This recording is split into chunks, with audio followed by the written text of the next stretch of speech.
Hello. ನಮಸ್ತೆ. Sir ನಮಸ್ತೆ sir. ನಮಸ್ತೆ ತಾಯಿ, ಇಲ್ಲಿಂದ ಫೋನ್ ಮಾಡ್ತಿರೋದು? ಸರ್ ನಮ್ದು ಬ್ಯಾಂಗ್ಳೂರಿಂದ ಫೋನ್ ಮಾಡ್ತಾ ಇದ್ದೀನಿ. ಓ, ಬ್ಯಾಂಗ್ಳೂರ್ ನಿಮ್ದಾ?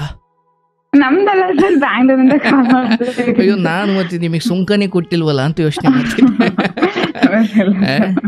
ಇವಾಗ ಸರ್ ನಾನು ಅವತ್ತಿಂದ ಟ್ರೈ ಮಾಡ್ತಿದ್ದೆ, ಸಿಕ್ಕಿಲ್ಲ. ಇವಾಗ ತಾನೇ ನೋಟಿಫಿಕೇಶನ್ ಬಂದಾಗ ನೋಡ್ದೆ. ಓ ಎಂತ ದುರಾದೃಷ್ಟ ಇವತ್ತು ನಿಮ್ದು. ಇವತ್ತು ಸಿಕ್ಬಿಡ್ತಲ್ಲ ನಿಮಗೆ. ಒಳ್ಳೇದಾಗ್ಲವ. ಏನ್ ಮಾಡ್ಕೊಂಡಿರೋದು? ನಂದು ಇವಾಗ ಡಿಗ್ರಿ ಕಂಪ್ಲೀಟ್ ಆಗಿ ಹೌಸ್ ವೈಫ್ ಆಗಿದ್ದೀನಿ ಸರ್. ಆದ್ರೆ ನೀವು ಡಿಗ್ರಿ ಕಂಪ್ಲೀಟ್ ಮಾಡಿದ್ದೆ ಹೌಸ್ ವೈಫ್ ಆಗ್ಲಿಕ್ಕಾ? ಇಲ್ಲ ಸರ್, ಅಂದ್ರೆ ಮನೇಲಿ ನಿಮ್ಮನ್ನ ನಗಿಸ್ಲಿಕ್ಕೆ ಅಷ್ಟೇ ಹೇಳಿದೆ. ಇರ್ಲವ. ಕಾರ್ಯಕ್ರಮ ಯಾವಾಗ್ಲಿಂದ ನೋಡ್ತಿದ್ದೀರಿ? 2 months ಇಂದ ನೋಡ್ತಾ ಇದ್ದೀನಿ. ಹೇಳ್ತಾಯಿ. ಸ್ಟಾರ್ಟಿಂಗ್ ಇಂದ ಹೇಳ್ಬಿಡ್ತೀನಿ. ಖಂಡಿತ, ನೀವು ಸ್ವತಂತ್ರ ಪೂರ್ವದಿಂದ ಹೇಳಿದ್ರು ನಂಗೆ ಕೇಳಿಸ್ಕೊಳ್ತೀನಿ. ನಾವು ಅಂದ್ರೆ ಬೇರೆ ಡಿಸ್ಟ್ರಿಕ್ಟ್ ಸರ್, ಅದು ಹೇಳಲ್ಲ. ಹಳ್ಳಿಲಿ ಬೆಳೆದು ಬಂದಿದ್ದು. ಅಪ್ಪ ಚಿಕ್ಕ ವಯಸ್ಸಲ್ಲಿ ಅಪ್ಪ ತುಂಬಾ ಕುಡಿತಾ ಇದ್ರು.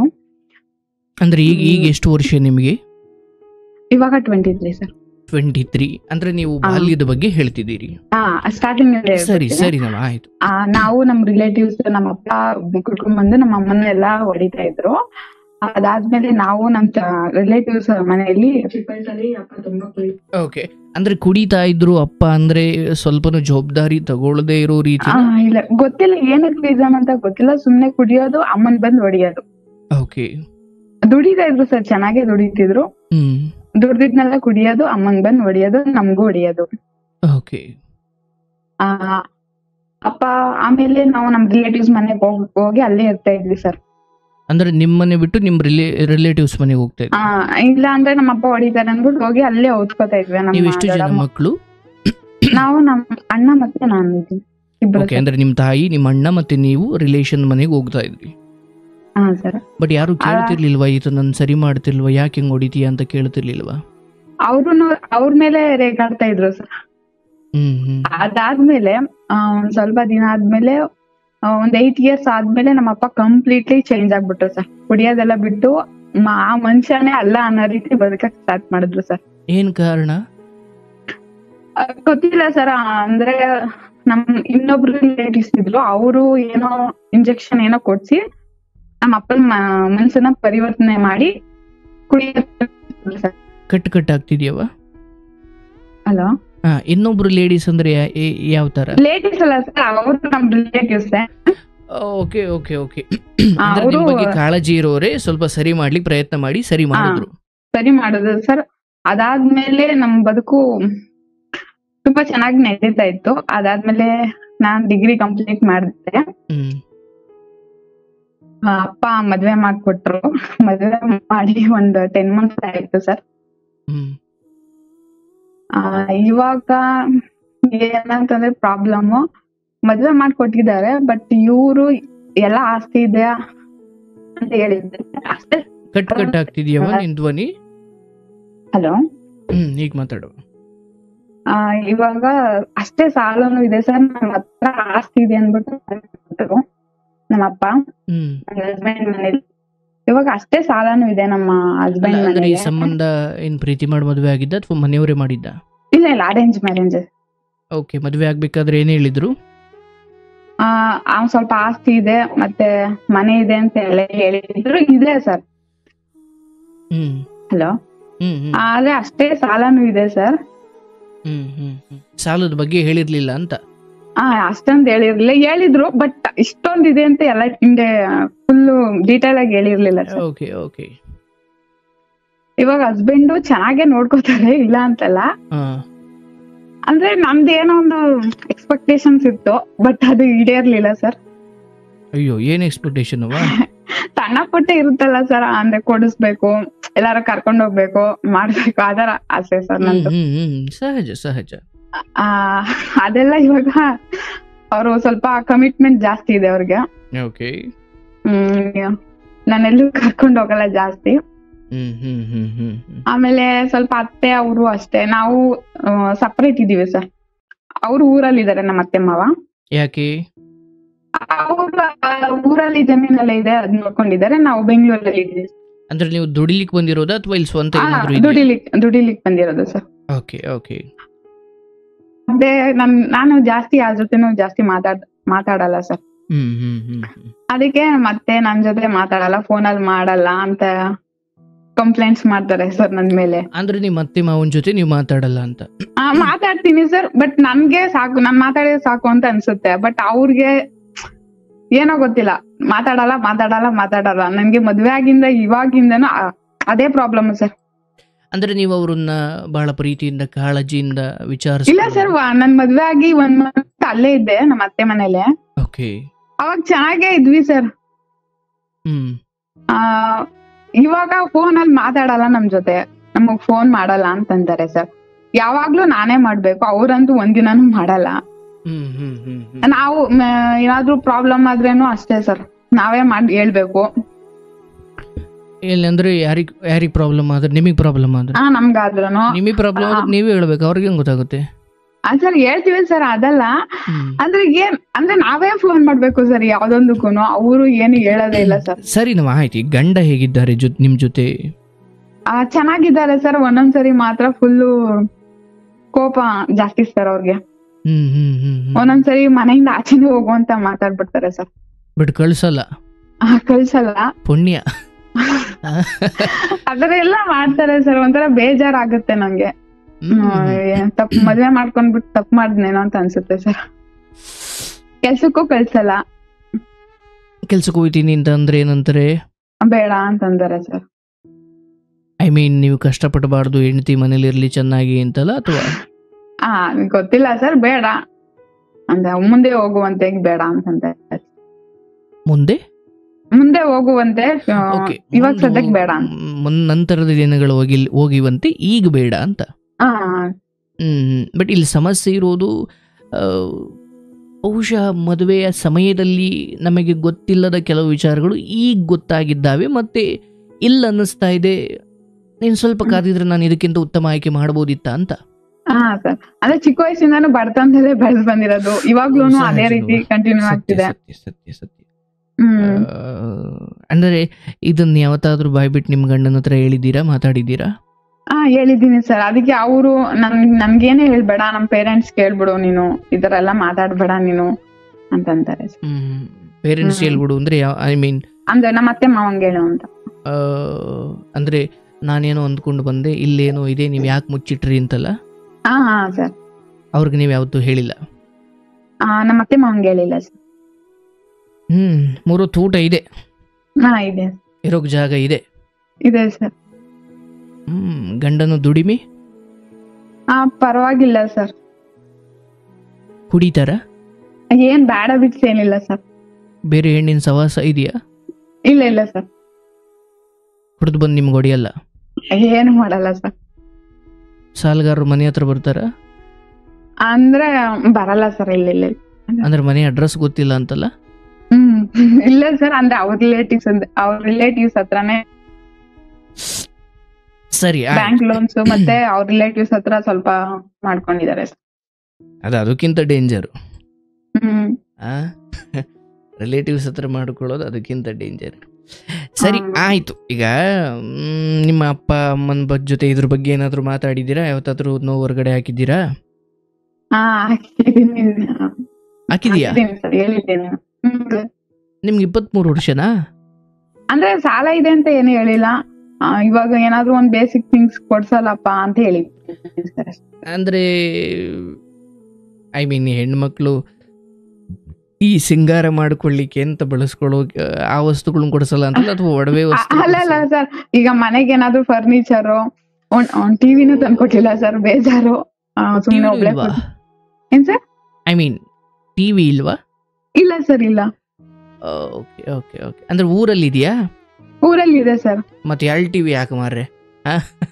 ಏನ್ ಸರ್? 2 ಟಿವಿ ಯಾಕೆ ಅಂದೆ.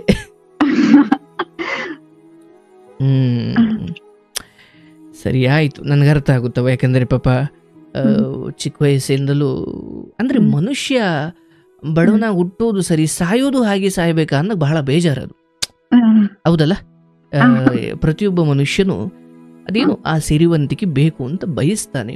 ಒಂದೋ ನಾನೊಬ್ಬ ಪುರುಷನಾಗಿದ್ರೆ ನನಗೆ ಬೇಕಾದ್ದನ್ನು ನಾನು ದುಡಿದು ಪಡ್ಕೊಳ್ತೀನಪ್ಪ, ಸರಿ.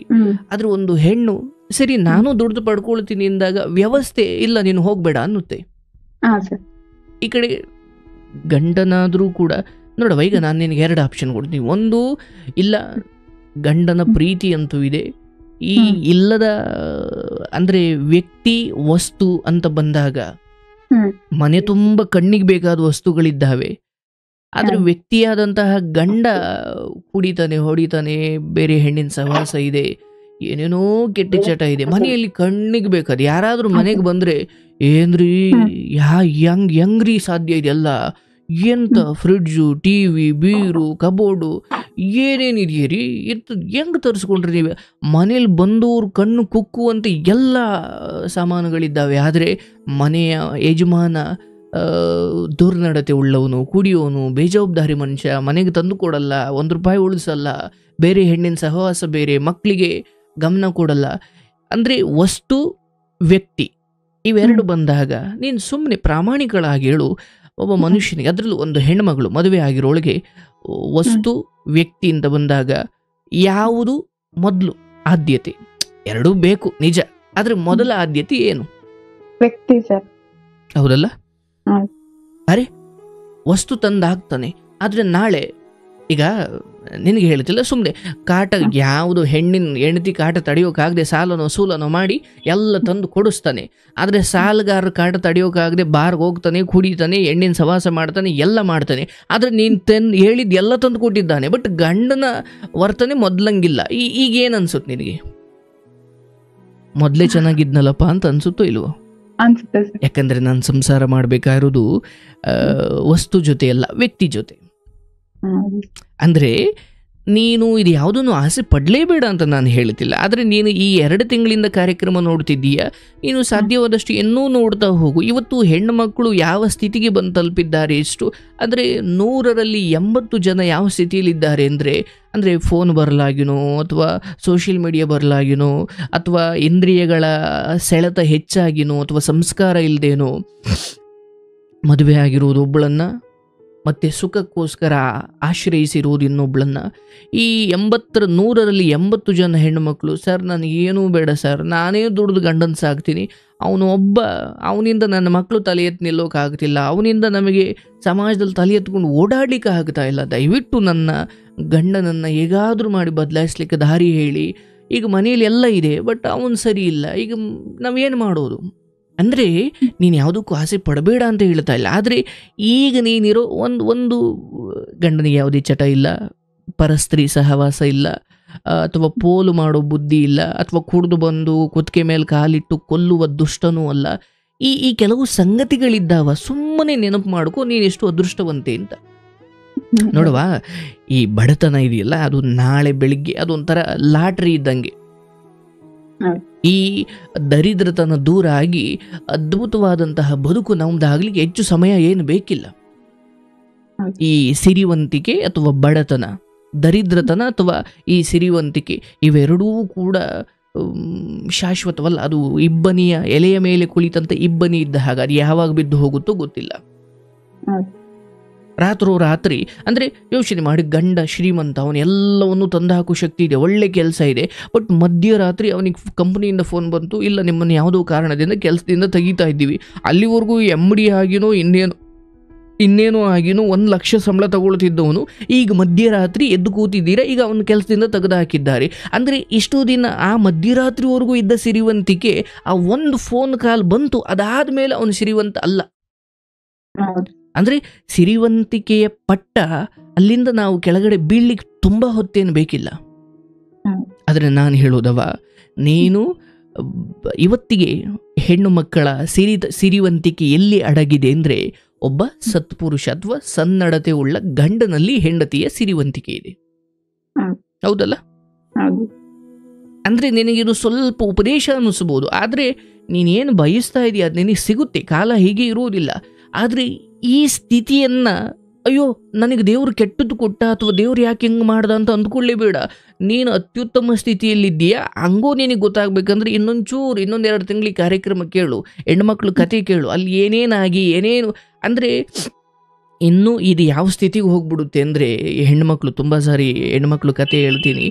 ಅವರು ಹಿಂಗೆ ಸರ್, ನಾನೇನೋ ಅಂದ್ಕೊಂಡು ಬಂದೆ ಸರ್, ಇಲ್ಲೇನೂ ಇಲ್ಲ ಸರ್, ನನಗೆ ಅದಕ್ಕೆ ಸರ್ ಯಾರೊಬ್ಬ ಸೋಷಿಯಲ್ ಮೀಡಿಯಾದಲ್ಲಿ ಪರಿಚಯ ಆದ ಸರ್, ಅವನು ಎಲ್ಲ ಕೊಡಿಸ್ತಿದ್ದ, ಎಲ್ಲ ಚೆನ್ನಾಗಿ ನೋಡ್ಕೊಳ್ತಿದ್ದ, ಅದಕ್ಕೆ ಅವನ ಜೊತೆ ಹೋದೆ ಸರ್.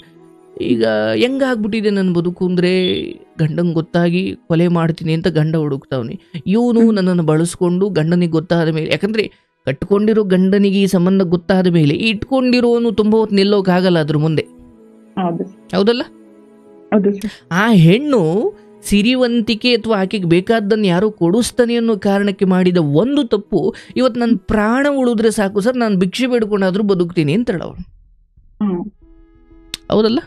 ಹೌದು ಸರ್. ಅಂದರೆ ನಾನು ಏನು ಹೇಳ್ತಿದ್ದೀನವ, ನಿನ್ನ ಪರಿಸ್ಥಿತಿಯು ಖಂಡಿತ ಬದಲಾಗುತ್ತೆ. ಟಿ ವಿ ಇಲ್ಲ, ಅದಿಲ್ಲ ಅಂದರೆ ಯೋಚನೆ ಮಾಡವ. ಸತ್ಯ ಹರಿಶ್ಚಂದ್ರನ ಕತೆ ಕೇಳಿದೀಯಾ? ಇಲ್ಲ. ಸತ್ಯ ಹರಿಶ್ಚಂದ್ರ ಈ ಶ್ರೀರಾಮಚಂದ್ರನ ಹೆಸರು ಕೇಳಿದೀಯಾ? ರಾಮ ಸೀತೆ. ಆ ರಾಮನ ರಘುವಂಶ ಇದೆಯಲ್ಲ, ಆ ರಘುವಂಶದಲ್ಲೇ ಮುಂದೆ ರಾಮ ಆಗಿ ಎಷ್ಟೋ ರಾಜರ ನಂತರ ಬಂದವನು, ಅದೇ ವಂಶದಲ್ಲಿ ಬಂದವನು ಈ ಸತ್ಯ ಹರಿಶ್ಚಂದ್ರ. ಅವನ ಹೆಂಡತಿ ಸತ್ಯಭಾಮೆ ಅಥವಾ ಸತ್ಯವತಿ ಅಂತ. ಆ ಹೆಂಡತಿ ಅಂದರೆ ಈ ಹರಿಶ್ಚಂದ್ರ ಒಂದು ಇಡೀ ಸಾಮ್ರಾಜ್ಯಕ್ಕೆ ರಾಜನಾಗಿದ್ದ. ಆದರೆ ಯಾವುದೋ ಕೆಟ್ಟ ಹಣೆ ಬರಹ, ಋಷಿ ಮುನಿಗಳ ಜೊತೆ ಏನೋ ಒಂದು ವೈರತ್ವ ಅಥವಾ ಏನೋ ಒಂದು ಕೆಟ್ಟಗಳಿಗೆ ಎಲ್ಲವನ್ನು ಕಳ್ಕೊಂಡ. ಅವನು ಇಡೀ ರಾಜ್ಯವನ್ನೇ ಬಿಟ್ಟು ಹೊರಡಬೇಕಾಯಿತು, ತನ್ನ ಮಗ, ತನ್ನ ಹೆಂಡತಿ ಮತ್ತು ತಾನು. ಈ ಅಂದರೆ ಅಲ್ಲಿವರೆಗೂ ತುಂಬ ರಾಜನಾಗಿ ಮೆರೆದವನು, ರಾಣಿಯಾಗಿ ಮೆರೆದವಳು, ಯುವರಾಜನಾಗಿ ಮೆರೆದವನು ಈಗ ಇದ್ದಕ್ಕಿದ್ದ ಹಾಗೆ ಆ ಊರನ್ನು, ಆ ನಗರವನ್ನು, ಆ ರಾಜ್ಯವನ್ನು ಆ ವಿಶ್ವಾಮಿತ್ರನಿಗೆ ಒಪ್ಪಿಸಿ ಸಾಲ ತೀರಿಸ್ಲಿಕ್ಕೋಸ್ಕರ ಊರೂರು ಅಲಿಯಬೇಕಾದ ಸ್ಥಿತಿ ಬರುತ್ತೆ. ಅಂದರೆ ನೋಡಿ, ಆ ಹರಿಶ್ಚಂದ್ರನ ಹೆಂಡತಿ ರಾಜನಾಗಿದ್ದಾಗಲೂ ಹರಿಶ್ಚಂದ್ರನ ಜೊತೆನೇ ಇದ್ಲು. ಏನೂ ಇಲ್ಲ, ಈಗೆಲ್ಲ ಹೋಯ್ತು ಅಂದಾಗಲೂ ಅಲ್ಲಿ ಇನ್ನೂ ಮುಂದುವರೆದು ಆಕೆ ಹೇಳ್ತಾಳೆ, ನೋಡ್ರಿ ನಮಗೆ ಸಾಲ ಇದೆ, ಒಂದು ಕೆಲಸ ಮಾಡಿ, ನೀವು ಅನ್ಯತ ಭಾವಿಸ್ತೇ ಹೋದರೆ ನಾನು ನಿಮಗೊಂದು ಸಲಹೆ ಕೊಡ್ಲಾ ಅಂತಾಳೆ. ಕೊಡವಾದೇನು? ನನ್ನನ್ನು ಯಾರಿಗಾದ್ರೂ ಮಾರಿಬಿಡಿ, ನಾನು ಅವ್ರ ಮನೆಯಲ್ಲಿ ಕೆಲಸ ಜೀತ ಮಾಡ್ತೀನಿ, ಅಲ್ಲಿ ಬರೋ ಹಣದಿಂದ ನಿಮ್ಮ ದುಡಿಮೆ ನನ್ನ ದುಡಿಮೆ ಎರಡೂ ಸೇರಿ ನಾವು ಸಾಲ ತೀರಿಸ್ಬೋದು ಅಂತ. ಹರಿಶ್ಚಂದ್ರ, ರಾಮ ಎಂಥ ಮಾತು ಹೇಳ್ತಾ ಇದೀಯಾ? ಅಂದರೆ ಹೆಂಡತಿಯನ್ನು ಮಾರಿಬಿಟ್ಟ ಅನ್ನೋ ಕಳಂಕ ಬರುತ್ತಲ್ಲ ತಾಯಿ ಅಂತ ಹೇಳಿದಾಗ, ನೀವಾಗಿ ಮಾರ್ತಾ ಇಲ್ಲ, ನಾನು ಹೆಂಡತಿಯಾಗಿ ನಾನೇ ಕೇಳ್ಕೊಳ್ತಾ ಇದ್ದೀನಿ. ಯಾಕಂದರೆ ನಿಮ್ಮ ಕಷ್ಟಕ್ಕೆ ನನ್ನದು ಒಂದು ಸ್ವಲ್ಪ ಪರಿಹಾರದ ರೂಪದಲ್ಲಿ ನನ್ನದು ಸ್ವಲ್ಪ ನೆರವು ಇರಲಿ, ಅಥವಾ ನಾನು ಸ್ವಲ್ಪ ಅದಕ್ಕೆ ನೆರವಾಗ್ತೀನಿ, ನನ್ನನ್ನು ಯಾರಾದರೂ ಶ್ರೀಮಂತನಿಗೆ ಮಾರಿಬಿಡಿ, ಅಲ್ಲಿಂದ ಬಂದ ಹಣದಲ್ಲಿ ಸಾಲ ತೀರಿಸಿ. ಅಂದರೆ ಗಂಡನ ಏಳು ಬೀಳು ಈ ಎರಡೂ ಸ್ಥಿತಿಯಲ್ಲಿ ಇರೋಳೆ ಹೆಣ್ಣು. ಹೆಣ್ಣು ಅದಕ್ಕೂ ಮೀರಿ ಹೆಂಡತಿ ಅನ್ನೋ ಪದವಿ ಇರೋದೇ ಅದಕ್ಕೆ. ಹೆಣ್ಣು ಹುಟ್ಟುತ್ತಾನೆ, ಹೌದು ಹುಟ್ಟುತ್ತಾನೆ ಹೆಣ್ಣು, ಗಂಡು ಅನ್ನೋ ಲಿಂಗ. ಅದರದ್ದು ಹೆಂಡತಿ ಆಗೋದು ಯಾವಾಗ? ಗಂಡ ತಾಲಿ ಕಟ್ಟಿದಾಗ, ಹೌದಲ್ಲ? ಹೆಣ್ಣು ಹುಟ್ಟುತ್ತಾಲೆ ಹೆಣ್ಣು. ಆದರೆ ಆ ನಂತರ ಒಂದಷ್ಟು ಪದವಿಗಳಿದ್ದಾವೆ ಹೆಣ್ಣಿಗೆ. ಅಂದರೆ ಮನೆ ಹೆಣ್ಣನ್ನ, ಆ ಚಿಕ್ಕ ಹೆಣ್ಣನ್ನು, ಪುಟ್ಟ ಹೆಣ್ಣನ್ನು ಮನೆ ಮಗಳು ಅಂತಾರೆ. ಒಂದಷ್ಟು ದೊಡ್ಡವಳಾದ್ಮೇಲೆ ಯಾರಿಗೂ ಹೆಂಡತಿ, ಆಮೇಲೆ ಯಾರಿಗೋ ತಾಯಿ, ಆಮೇಲೆ ಯಾರಿಗೋ ಸೊಸೆ, ಆಮೇಲೆ ಯಾರಿಗೋ ಅಜ್ಜಿ. ಅಂದರೆ ಇದೇ ಹೆಣ್ಣು ಪಾತ್ರವನ್ನು ಬದಲಾಯಿಸ್ಕೊಳ್ತಾ ಹೋಗ್ತಾಳೆ. ಒಂದು ಮನೆಗೆ ಮಗಳಾಗಿರ್ತಾಳೆ, ಆಮೇಲೆ ಒಂದು ಮನೆಗೆ ಸೊಸೆ ಆಗುತ್ತಾಳೆ, ಆಮೇಲೆ ಒಬ್ಬರಿಗೆ ಹೆಂಡತಿ ಆಗುತ್ತಾಳೆ, ಆಮೇಲೆ ಒಬ್ಬರಿಗೆ ಸೊಸೆ ಆಗುತ್ತಾಳೆ, ಆಮೇಲೆ ಒಬ್ಬರಿಗೆ ಅಜ್ಜಿ ಆಗುತ್ತಾಳೆ. ಹೀಗೆ ಈ ಹೆಣ್ಣು ತನ್ನ ಪಾತ್ರವನ್ನು ಬದಲಾಯಿಸ್ತಾ ಹೋಗ್ತಾಳೆ. ನೀನಿನ್ನು ಎರಡನೇ ಪಾತ್ರದಲ್ಲಿ ಇದ್ದೀಯ ಅಥವಾ ಮೂರನೇ ಪಾತ್ರದಲ್ಲಿ ಇದೆಯಾ? ಅಂದರೆ ಮನೆ ಮಗಳಾಗಿದ್ದು ಆಯ್ತು, ಯಾರಿಗೂ ಹೆಂಡತಿ ಆಗಿದ್ದೀಯಾ, ಮತ್ತೆ ಇನ್ಯಾರಿಗೂ ಸೊಸೆ ಆಗಿದೆಯಾ. 3 ಪಾತ್ರ, ಹೆಚ್ಚು ಕಮ್ಮಿ 3 ಪಾತ್ರದಲ್ಲಿದೆಯಾ. ಮತ್ತೆ ಯಾರಿಗೂ ತಾಯಿ ಆಗೋದು, ಮತ್ತೆ ಯಾರಿಗೂ ಅಜ್ಜಿ ಆಗೋದು, ಮುದುಕಿ ಆಗೋದು, ಇನ್ನೂ ಇಷ್ಟೊಂದು ಪಾತ್ರಗಳು ಬಾಕಿ ಇದ್ದಾವೆ. ಬಹುಶಃ ಈ ಯಾವುದೋ ಪಾತ್ರದಲ್ಲಿ ನೀನು ಅಂದುಕೊಂಡ ಎಲ್ಲ ಸಿರಿವಂತಿಕೆಯೂ ನಿನಗೆ ಬಂದಿರುತ್ತೆ. ಅರ್ಥ ಆಯ್ತಲ್ಲ? ಬಟ್ ಆ ಥರ ಬಿದ್ದು ತುಂಬ, ಅಂದರೆ ನನಗೆ ನನ್ನ ಎಲ್ಲ ಕನಸುಗಳನ್ನು ಈಡೇರಿಸ್ಕೊಳ್ಳೋಕೆ ಎಲ್ಲಿ ದಾರಿ ಸಿಗುತ್ತವ? ಕಣ್ಣಿಗೆ ಬೇಕಾದವ್ರು ಸಿಗ್ತಾರೆ, ಆದರೆ ಅವ್ರು ಯಾರು ಜೀವನ ಪೂರ್ತಿ ಬರೋರಲ್ಲ. ಐ ಮೀನ್, ನಾನು ನಿನಗೆ ಸಲಹೆ ನೀಡಿದೆ ಅಷ್ಟೇ, ನೀನಂಗೆ ಮಾಡ್ತೀಯ ಅಂತಲ್ಲ.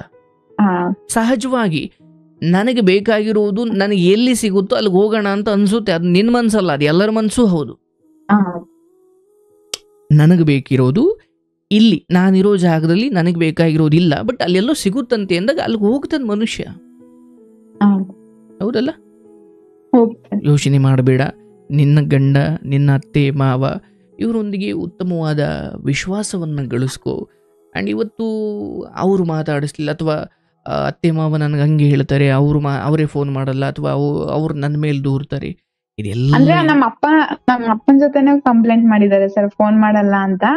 ಆಮೇಲೆ ನಮ್ಮ ಅತ್ತೆ ನಮ್ ಜೊತೆನೆ ಒಂಥರ ಮಾತಾಡಿರ್ತಾರೆ, ಇಂಡೈರೆಕ್ಟ್ ಆಗಿ ಒಂಥರ ಮಾತಾಡಿರ್ತಾರೆ. ಅಂದ್ರೆ ನಮ್ಮ ಅಪ್ಪ ಅಂದ್ರೆ ವರದಕ್ಷಿಣೆ ಎಲ್ಲ ಕೊಟ್ಟು ಚೆನ್ನಾಗೆ ಮದ್ವೆ ಮಾಡಿದ್ದಾರೆ ಸರ್, ಗ್ರ್ಯಾಂಡ್ ಆಗಿ. ಅಂತದ್ರಲ್ಲೂ ಸಹ ಅದನ್ನ ತಂದ್ಕೊಟ್ಟಿಲ್ಲ, ಇದನ್ನ ತಂದ್ಕೊಟ್ಟಿಲ್ಲ ಅಂತ ಇಂಡೈರೆಕ್ಟ್ ಆಗಿ ಬೇರೆಯವ್ರ ಜೊತೆ ಹೇಳೋದು, ಆತರ ಎಲ್ಲ ಮಾಡ್ತಾರೆ ಸರ್. ಅದೆಲ್ಲ ಇದ್ದಿದೆ ಕಣವ, ಒಂದು ಹೆಣ್ಮಗಳಾಗಿ ಮತ್ತೆ ಇಷ್ಟೆಲ್ಲಾ ಮಾಡಿ ನನ್ಗೆ ಅಟ್ಲೀಸ್ಟ್ ಒಂದ್ ಟಿವಿನೂ ನೋಡಕ್ಕೆ ಇಲ್ಲ, ಅಂತದ್ರಲ್ಲಿ ಇವರೆಲ್ಲ ಹಿಂಗ್ ಅಂತಾರಲ್ಲ ಅಂತ ನನಗ್ ಬೇಜಾರಾಗುತ್ತೆ ಸರ್. ಯೋಚನೆ ಮಾಡ್ಬಿಡವ, ನಿನ್ನ ಫೈನ್, ನನಗೆ ಅರ್ಥ ಆಗುತ್ತೆ. ನಿಮ್ಮ ಮನಸ್ಸು ಏನು ಬಯಸ್ತಾ ಇದೆ, ಅಥವಾ ಒಂದು ಮಿನಿಮಮ್ ಎಂಟರ್ಟೈನ್ಮೆಂಟ್ ಅನ್ನ ಮನುಷ್ಯ ಬಯಸೋದು ಸಹಜ. ಒಂದು ಟಿವಿ ಇರ್ಲಿ, ಅಥವಾ ಒಂದು FM ಇರ್ಲಿ, ಅಥವಾ ಇಂಥದ್ದೇನೋ ಒಂದು ಇರ್ಲಿ ಅಂತ.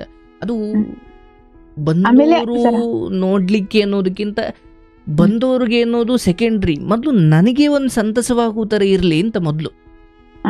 ಆಮೇಲೆ ನಮ್ಮ ಅತ್ತೆ ಏನಂತಾರೆ, ಅಯ್ಯೋ ನಮ್ಗೆ ಅಷ್ಟು ಗ್ರಾಮ್ ಚಿನ್ನ ಕೊಡೋರು ಇದ್ರು, ಹಂಗೆ ಹಿಂಗೆ ಅಂತ ಏನೇನೋ ಮಾತಾಡ್ತಾರೆ ಸರ್. ಒಳ್ಳೆ ಕತೆ. ಹಿಂಗೆ ಹೇಳಿನಿ ಎಷ್ಟೋ ಸಂಸಾರಗಳು ಹಾಳಾಯ್ತಿರೋದು ಇವತ್ತ. ಅವ್ರು ಹೆಂಗೋ ಗಂಡ ಹೆಂಡತಿ ಜಗಳ ಮಾಡ್ಕೊಂಡು ಮುದ್ದಾಡ್ಕೊಂಡು ಇರ್ತಾರೆ. ಹಿಂಗ್ ಹೇಳಿ ಒಂದು ಹೆಣ್ಣಿನ ಮನಸ್ಸನ್ನ ಕೆರಳಿಸಿದಾಗ ಅವಳು ಏನೋ ಮಾಡ್ಲಿಕ್ಕೆ ಶುರು ಮಾಡ್ತಾಳೆ. ಆಮೇಲೆ ಇದು ಬೇಡ, ನಾನು ಹೇಳ್ತೀನಿ, ನೀನು ಫೋನ್ ಮಾಡ್ಲಿಲ್ಲ ಅಂತ ಅವ್ರ ಕಳಂಕ ಒರೆಸಿದ್ರು ಪರವಾಗಿಲ್ಲ, ನೀನು ಸೊಸೆಯಾಗಿ ಏನ್ ನೋಡ್ಕೊಳ್ಬೇಕು. ಯಾಕಂದ್ರೆ ನಿಂಗೂ ಒಂದಿಷ್ಟು ವಯಸ್ಸಾಗುತ್ತೆ. ನಿಮ್ಮ ತಂದೆ ತಾಯಿ ಅಂದ್ರೆ ಈಗ ನಿಮ್ಮ ಮನೆಗೆ ಬರೋ ಯಾರೋ ನಿಮ್ಮ ಅಣ್ಣನ ಹೆಂಡತಿ ಆದ್ರೂ ಕೂಡ ನಾಳೆ ದಿನ ಅದು ಹೆಚ್ಚು ಕಡಿಮೆ ಅದು ಅಲ್ಲಿಗೆ ಬಂದು ನಿಲ್ಕೊಳ್ಳುತ್ತಲ್ಲವ. ನೀನೀಗ ಏನ್ ಸ್ಥಾನದಲ್ಲಿ ಇದೆಯೋ ನಿಮ್ಮ ಮನೆಗೂ ಯಾರೋ ಒಬ್ಳು ಅದೇ ಸ್ಥಾನಕ್ಕೆ ಬರ್ತಾಳೆ. ನೀನು ನಮ್ಮ ಅಪ್ಪ ಅಮ್ಮನ್ ಚೆನ್ನಾಗಿ ನೋಡ್ಕೊ ಅಂತ ನೀನ್ ಆ ಹೆಣ್ಮಕ್ಳಿಗೆ ಹೇಳ್ಬೇಕಂದ್ರೆ ನೀನ್ ಇಲ್ಲಿ ಅಂದ್ರೆ ಈ ಸ್ಕೂಲಿಗೆ ಹುಡುಗ ಅಥವಾ ಒಬ್ಬ ವಿದ್ಯಾರ್ಥಿ, ಒಬ್ಬ ಪುಟ್ಟ ಮಗು ಸ್ಕೂಲಿಗೆ ಸೇರಿದಾಗ, ನೋಡಿ ಮೇಷ್ಟ್ರೆ ನಾನು ಸ್ಕೂಲಿಗೆ ಸೇರಿದ್ದೀನಿ, ನಾನೇನು ಹೇಳ್ತೀನೋ ಅದನ್ನ ನೀವು ಕೇಳಬೇಕು, ನನಗೆ ಹೆಂಗ ಬೇಕು ನೀವು ಹಂಗಿರ್ಬೇಕು ಅಂದ್ರೆ ಅದು ಸ್ಕೂಲ್ ಅಲ್ಲ. ನಮಗೆ ಇಷ್ಟ ಇಲ್ಲದೆ ಹೋದ್ರು ಹೋಮ್ವರ್ಕ್ ಕೊಡ್ತಾರೆ, ಅದು ಮೇಷ್ಟ್ರಾಗಿ ಅವ್ರ ಕೆಲಸ ಅದು. ಹಾಗೆ ಸೊಸೆಯಾಗಿ ಬಂದಾಗ ನಮಗಿಷ್ಟ ಇಲ್ಲದೆ ಇರೋ ಕೆಲವು ವಿಚಾರಗಳನ್ನು ಅವರು ಹಿರಿಯರು, ಅತ್ತೆ ಅನ್ಸ್ಕೊಂಡಿರೋರು, ಮಾವ ಅನ್ಸ್ಕೊಂಡು ಹೇಳ್ತಾರೆ. ಈಗ ನನಗೆ ಬೇಕಾದಂಗೆ ಇರ್ಬೇಕಂದ್ರೆ ಒಬ್ಬ ವಿದ್ಯಾರ್ಥಿ ಅದು ಸ್ಕೂಲ್ ಆಗುತ್ತಾ? ಇಲ್ಲ ಸರ್, ಅಲ್ವಾ? ಮೊದಲು ಇಂಥ ವಿಚಾರಗಳಲ್ಲಿ ಕಷ್ಟಪಟ್ಟು ಒಂದೇನೋ ಒಂದು 150 ರೂಪಾಯಿ ಕೊಟ್ಟು ಒಂದು ಇಯರ್ಫೋನ್ ತಗೋ, ಸುಮ್ಮನೆ ಇಯರ್ಫೋನ್ ಹಾಕೊಂಡು ಹಾಡು ಕೇಳ್ಕೊಂಡು ಕೆಲಸ ಮಾಡ್ಕೊಂಡು ಗಂಡನ ಜೊತೆ ಸಂತೋಷವಾಗಿ ಇದ್ದುಕೊಂಡು. ಅರೆ ಮೊಬೈಲಿಗೆ ಇಲ್ದಿದ್ದು ಟಿವಿಲಿ ಏನಿದೆಯವ ಇವತ್ತು? ಹೌದಲ್ಲ? ಅಂದ್ರೆ ಸರ್ ಏನಂದ್ರೆ ಇವಾಗ ಮನೆಗೆ ನಮ್ಗೆ ಗೆಸ್ಟ್ ಗಳು ಜಾಸ್ತಿ ಸರ್. ಬಂದವ್ರು ಏನಂತಾರೆ, ಅಷ್ಟೆಲ್ಲಾ ಗ್ರ್ಯಾಂಡ್ ಆಗಿ ಮದುವೆ ಮಾಡ್ಕೊಟ್ರಲ್ಲ, ಒಂದ್ ಟಿವಿನೂ ತಂದ್ಕೊಟ್ಟಿಲ್ಲ ಅವರು, ಹಂಗೆ ಅವ್ರ ಮಾತನಂತ ಹೋದ್ರೆ ನೀನ್ ಈ ಸಂಸಾರ ಅಥವಾ ಇಲ್ಲಿ ಇರಂಗೇ ಇಲ್ಲ ನೀನು. ನಾನು ಅದಕ್ಕೆ ತಲೆ ಕೆಡ್ಸ್ಕೊಳಲ್ಲ, ನನ್ಗಾದ್ರೂ ಬೇಕಲ್ವಾ ಅಂತ. ಒಂದು ಮಾತು ಹೇಳ್ತೀನಿ, ಅಂದ್ರೆ ನೀನು ನನ್ನನ್ನು ಬಹಳ ಪ್ರೀತಿಯಿಂದ ಗೌರವಿಸೋದಾದ್ರೆ, ನಾನು ಅಥವಾ ನಮ್ಮ ಮನೆಯಲ್ಲಿ ನಾವು ಟಿವಿ ಅಂತ ನೋಡಿದ್ದೆ ಬಹುಶಃ ಕಳೆದ 3-4 ವರ್ಷದಿಂದ. ಅಲ್ಲಿವರೆಗೂ ನಮ್ದೊಂದು ಅಂದ್ರೆ ನಾನು ನಮ್ಮ ಹಳ್ಳಿ ಬಗ್ಗೆ ಮಾತಾಡ್ತಿದ್ದೀನಿ, ನಮ್ಮ ತಾತಾಜಿ ಮನೆ. ಯಾರಾದ್ರೂ ಕೇಳಿದ್ರಿ ನಮ್ಮ ತಾತಾಜಿ ಏನ್ ಹೇಳೋರು ಅಂದ್ರೆ, ಮಕ್ಳು ಓದಲ್ಲ ಅದಕ್ಕೆ ತರಲ್ಲ ಅಂತ. ಬಟ್ ಅಲ್ಲಿ ಕಷ್ಟ ಇತ್ತು, ಅದಕ್ಕೆ ತಂದಿರ್ಲಿಲ್ಲ. ಮಕ್ಳು ಓದಲ್ಲ ಅದಕ್ಕೆ ನಾವು ಟಿವಿ ತಂದಿಲ್ಲ ಅಂತ. ಅಂದ್ರೆ ನಾನು ಹೇಳೋದು, ಬೇರೆಯವ್ರ ಮನೆಗೆ ಟಿವಿ ನೋಡ್ಲಿಕ್ಕೆ ಹೋಗ್ತಿದ್ವು ನಾವು. ಅವರು ಇದ್ಕಿದಂಗೆ ಕದ ಹಾಕ್ಬಿಡೋರು, ಕಿಟಕಿಯಲ್ಲಿ ನಿಂತು ನೋಡೋದು. ಆ ಕಿಟಕಿ ನಾವು ಬೇರೆ ಸ್ವಲ್ಪ ಕುಳ್ಳ ಇದ್ದು, ಅಲ್ಲಿ ದನ ಕಟ್ಟಾಕ್ಲಿಕ್ಕೆ ಗೊಂತು ನೆಟ್ಟಿರ್ತಾರೆ, ಗೊತ್ತಾ? ಗೊಂತು ಗೊತ್ತಾ? ಗೊತ್ತಿಲ್ಲ ಸರ್. ಅಂದ್ರೆ ಹೊರಗಡೆ ನೀವು ಹಳ್ಳಿ ಅಲ್ವಾ ಬೆಳೆದಿದ್ದು? ದನ ಹಸುಗಳನ್ನ ಹೊರಗಡೆ ಕಟ್ಟಾಕ್ಲಿಕ್ಕೆ ಒಂದು ಕಲ್ಲು ನೆಟ್ಟಿರ್ತಾರೆ, ಅಥವಾ ಒಂದು ತುಂಡು ನೆಟ್ಟಿರ್ತಾರೆ. ಅದನ್ನ ಗೊಂತು ಅಂತ ಕರೀತಾರೆ. ಮನೆ ಒಳಗಡೆ ರಾತ್ರಿ ಹೊತ್ತು ಕೊಟ್ಟಿಗೆಲ್ಲ ಹಸುನ ನಮ್ ಕಡೆ ಗುಂಟೆ ಅಂತ ಕರೀತಾರೆ. ಸರಿ ಆಯ್ತು, ಅದನ್ನೇ ಆ ಗುಂಟೆ ಮೇಲೆ ನಿಂತ್ಕೊಂಡು ಕಿಟಕಿ ಎತ್ತರಕ್ಕೆ ಬರ್ತೀವಿ. ಯಾಕಂದ್ರೆ ಆ ಗುಂಟೆ ಮೇಲೆ ನಿಂತ್ಕೊಂಡ್ರೆ ಕಿಟಕಿ ಎತ್ತರಕ್ಕೆ ಬರ್ತೀವಿ, ಆ ಕಿಟಕಿಯಿಂದ ಟಿವಿ ನೋಡೋದು. Only video, no sound. ಮೊದಲು ಒಂದು ಸೀತೆಯನ್ನು ಧಾರಾವಾಹಿ ಬರ್ತಿತ್ತು ಉದಯ ಟಿವಿಲಿ. ಅಂದ್ರೆ ನಮ್ಮನೇಲಿ ಅವಾಗೆಲ್ಲ ಟಿವಿ ಇರಲಿಲ್ಲ. ಅವಾಗಲ್ಲ, ನಾನು ಹೇಳಿದ್ನಲ್ಲ, ಕಳೆದ 4-5 ವರ್ಷದಿಂದ ನಮ್ಮ ಅಜ್ಜಿ ಮನೇಲಿ ಟಿವಿ ತಂದಿದ್ದ. ಅವಾಗೆಲ್ಲ ನಾವೊಂದು FM, ನಮ್ಮ ಮಾವ ನಾನು ಇಬ್ಬರು ಒಂದು ಆ್ಯಂಟಿನ ಕಟ್ಕೊಳ್ತಾ ಇದ್ದು. ಮ್ಯಾಗಡೆ ಹೋಗಿ ಆ್ಯಂಟಿನ ಅಲ್ಲಾಡ್ಸೋದು, ಮಾವ ಬಂತ ಗುಯ್ ಅಂತ ಇದೆ, ಗುಯ್ ಅಂತ. ಅಲ್ಲಿ ಅಂದರೆ ನಾನೇನು ಹೇಳ್ತಾ ಇದ್ದೀನಿ, ಇವಾಗ ಫೋನಲ್ಲಿ ಎಲ್ಲ ನೋಡ್ಬೋದು, ಅದು ಬೇರೆ ವಿಚಾರ. ಬಟ್ ಈ ಟಿ ವಿ ಇಲ್ಲ, ಇದು FM ಇಲ್ಲ, ಅಥವಾ ಇಂಥದ್ದೇನು ಇಲ್ಲ ಅನ್ನೋ ಪರಿಸ್ಥಿತಿ ಇದೆಯಲ್ಲ. ನಾನು ದುಡ್ಡು ತಗೊಳ್ತೀನಿ, ಏನು ಛಲ ಬರಲಿ, ತೊಂದರೆ ಇಲ್ಲ. ಆದರೆ ಅದನ್ನು ಸಂಬಂಧಿಕರಿಗಂದ್ರು ಹಾಗಂದ್ರು, ನೀನು ಅವ್ರಂತ ಹೋಗು. ಈಗ ಹೊಸ ಮನೆ ಕಟ್ಬಿಟ್ಟು ನೀನು ಸಂಬಂಧಿಕರನ್ನ ಕರಿ, ಬರ್ರಪ್ಪ ಮನೆ ಕಟ್ಟಿದ್ದೀನಿ, ಪ್ರೀತಿಯಿಂದ ಊಟ ಮಾಡಿ ಆರೈಸ್ಬಿಟ್ಟು ಹೋಗಿದ್ರೆ ಬರೋರು ಸುಮ್ಮನೆ ಹೋಯ್ತಾರ? ಇಲ್ಲ, ಅಯ್ಯೋ ಈ ಕಿಟಕಿ ಈ ಕಡೆ ಇರಬಾರ್ದಿತ್ತು, ಈ ಕಡೆ ಇರ್ಬೇಕಿತ್ತು ಅಂತ. ಬಂದವ್ರು ಸುಮ್ಮನೆ ಹೋಗ್ಬಾರ್ದು ಅನ್ನೋದು ಭಗವಂತನ ಶಾಪವೇ ಇದೆ. ಅವ್ರೇನೋ ಹೇಳಿ ಹೋಗ್ಬೇಕು, ಅವ್ರು ಅದಕ್ಕೆ ಬರೋದು. ಎಲ್ಲ ಚೆನ್ನಾಗಿದೆ ಅಂತ ಹೇಳಿ ಹೋಗ್ಬಿಟ್ರೆ ಅವ್ರ ಮನ್ಸಿಗೆ ಸಮಾಧಾನ ಆಗೋದು ಬೇಡವಾ? ನಿಮ್ಮ ಮನೇಲಿ ಏನೋ ಸರಿ ಇಲ್ಲ ಅಂತ ಅವ್ರು ನಿಮ್ಗೆ ಹೇಳಬೇಕು, ಇಲ್ಲ ಬೇರೆಯವ್ರಿಗೆ ಹೇಳ್ಬೇಕು. ಇಲ್ಲಾಂದ್ರೆ ಅವ್ರ ಬಾಯಿ ಒಳಗಡೆ ಬೆಲ್ಲ ಓಡಾಡ್ತಾ ಇರ್ತದೆ. ಹಾಗಾಗಿ ದಯವಿಟ್ಟು ಇತರರು ಏನು ಹೇಳ್ತಾರೆ ನೋಡವ, ನೀನು ಮನೆಗೆ ಬಂದಾಗ ಅವ್ರ ಕಣ್ಣಿಗೆ ನೀನು ಫ್ರಿಡ್ಜು, ಟಿವಿ ಎಲ್ಲ ತಂದಿಡು. ಇಲ್ಲದೆ ಇರೋದು ಏನೋ ವಿಚಾರ ಅವ್ರು ಮಾಡೇ ಮಾಡ್ತಾರೆ. ಎಲ್ಲ ಇದ್ಕೊಣೋ, ಆದ್ರೆ ಅವ್ರ ಮನೆಯಲ್ಲಿ ಏನೋ ಒಂದು ಒತ್ತಿನ ಕಡ್ಡಿ ಇಕ್ಕೊಂಡಿಲ್ಲ ಅಂತಾರೆ. ಹೌದಲ್ಲ? ಸೊ ನೀನು ಜ್ಞಾನಿಯಾಗಿ ಬದುಕಬೇಕೆ. ಯಾರೇನಾದ್ರೂ ಹೇಳಿ, 3 ಹೊತ್ತು ಊಟ ಇಲ್ಲದವ್ರು ಎಷ್ಟು ಜನ ಇದ್ದಾರೆ, ಇರೋಕೆ ಮನೆ ಇಲ್ಲದವ್ರು ಎಷ್ಟು ಜನ ಇದ್ದಾರೆ, ಗಂಡನಿಗೆ ಮಾಡ್ಲಿಕ್ಕೆ ಕೆಲಸ ಇಲ್ದೇನೆ ಹೆಣ್ಮಕ್ಳು ಎಷ್ಟು ಜನ ಅಳ್ತಿದ್ದಾರೆ. ಅಷ್ಟರಲ್ಲಿ ಅಷ್ಟು ಇಷ್ಟು ಇದೆಯಲ್ಲ. ಇದೆಲ್ಲ ಯಾವಾಗ ಗೊತ್ತಾಗುತ್ತೆ ಅಂದ್ರೆ, ಈಗ ಇರೋದು ಸ್ವಲ್ಪ ಕಿತ್ಕೊಂಡು ಹೋದಾಗ ನಿನಗೆ ಗೊತ್ತಾಗುತ್ತೆ. ಹೌದಲ್ಲ? ಹಂಗಾಗೋದು ಬೇಡ. ಹಾಗಾಗಿ ಸ್ವಲ್ಪ ಸಹನೆಯಿಂದ ಇರೋ. ಇನ್ನೂ 23 ವರ್ಷ ಹಂಗೋ ಹಿಂಗೋ ಅವನು ಕೊಂಡ್ನೋ ಕುರುಡ್ನೋ ಎಂತನೋ ಮದುವೆ ಆಗ್ಬಿಟ್ಟಿದೆ. ಇದಕ್ಕಿಂತ ಇನ್ನೊಂಚೂರು ಬೆಟರ್ ಇರೋದು ಏನೋ ಅಂತ ಅದ್ ಪ್ರಯೋಜನ ಇಲ್ಲ. ಅಕಸ್ಮಾತ್ ಇದಕ್ಕೆ ಸುಮ್ಮನೆ ಹೇಳ್ತೀನಿ, ಇದು ಬೇಡ ಅಂತ ಡೈವರ್ಸ್ ಕೊಟ್ಟು ಹೋದ್ರು ಕೂಡ ನೀನ್ ಯಾರಿಗೊಬ್ರಿಗೆ 2ನೇ ಹಾಕ್ತೀಯ ಹೊರತು 1ನೇ ಆಗಲ್ಲ. ಹೌದಲ್ಲ? ಅವಾಗ ಅನ್ಸುತ್ತೆ, ಅಯ್ಯೋ ನಾನು ಯಾರಿಗೋ ಒಬ್ರಿಗೆ 1ನೇ ಆಗಿದ್ದೆ, ಅದೇ ಚೆನ್ನಾಗಿತ್ತಲ್ಲಪ್ಪ ಅಂತ. ಸೊ ಹಾಗಾಗಿ ಸಂಬಂಧಿಕರು ಬಂದವರು ಹಂಗಂದ್ರು ಮನೇಲಿ ಇಲ್ಲದೆ ಇರೋದನ್ನ ಇಬ್ರು ಒಗ್ಗಟ್ಟಿನಿಂದ ಇವತ್ತ ಈ ತಿಂಗಳು ಅಷ್ಟು ಬತ್ತು ಇಷ್ಟು ನೀವಿಬ್ಬರು ಒಟ್ಟಿಗೆ ಕೂತು ಬರೋ ಅಲ್ಪ ಕಾಸಾದರೂ ಜಾಸ್ತಿ ಕಾಸಾದರೂ ಇಬ್ಬರು ಒಟ್ಟಿಗೆ ಕೂತು ಲೆಕ್ಕ ಹಾಕಿ ಅದನ್ನ ಇದಕ್ಕಿಷ್ಟು ಆ ಹೊಂದಾಣಿಕೆ ಇದ್ದಾಗ ನೀವೇ ಏನೋ ಹೊಸದಾಗಿ ಬಿಸ್ನೆಸ್ ಮಾಡ್ಬೋದು, ನೀವೇ ಏನೋ ಟೈಲರಿಂಗ್ ಕಲಿಬೋದು, ನೀವೇ ಏನೋ ಮಾಡ್ಬೋದು. ಈಗ ನಿಮ್ಮನ್ನು ಫಸ್ಟು ಹೊಂದಾಣಿಕೆ ಬಂದರೆ ದುಡಿಮೆಯ ಆದಾಯದ ಅಥವಾ ದುಡಿಮೆಯ ಮೂಲಗಳು ದಾರಿಗಳು ಕಾಣ್ತವೆ. ನೀವು ಮನ್ಸುಗಳ ನಡುವೆ ಗೋಡೆ ಕತ್ಕೊಂಡು ಕೂತ್ಕೊಂಡ್ರೆ ನೀವು ಒಬ್ರಿಗೊಬ್ರು ಮಾತಾಡೋದಕ್ಕೆ ಕಷ್ಟ ಆಗಿರ್ಬೇಕಾದ್ರೆ ಲಕ್ಷ್ಮಿಯಲ್ಲಿ ಬಂದು ನೆಲೆಸ್ತಾಳಲ್ಲಿ.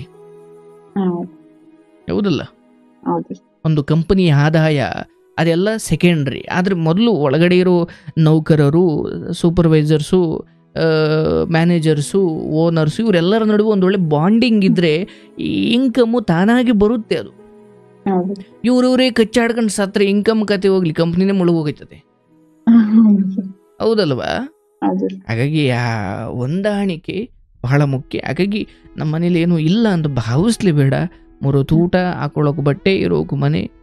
ಅಯ್ಯೋ ನೀವೇನೋ ಹೇಳ್ತೀರ ಸರ್, ಮನ್ಸಿಗೆ ನೋವಾಗುತ್ತೆ. ಹೌದು, ನನಗೆ ಅರ್ಥ ಆಗುತ್ತೆ. ನಾವು ಹಂಗೆ ಬೆಳ್ಕೊಂಡು ನಾವು ಬಂದವ್ರೆ. ಆದರೆ ಏನು ಬೇಕೋ ಅದನ್ನು ದುಡಿದು ಅಥವಾ ಸ್ವಯಂ ನೀವಿಬ್ರು ಒಂದಾಗಿ, ನಾವು ನಮ್ಮ ತಾಯಿ ಇಬ್ಬರೇ. ನಮ್ಮ ತಾಯಿ ನಾನು ಬೆಂಗಳೂರಿಗೆ ಬಂದಾಗ ಗಾರ್ಮೆಂಟ್ಸ್ಗೆ ಹೋಗ್ತಾ ಇದ್ದು.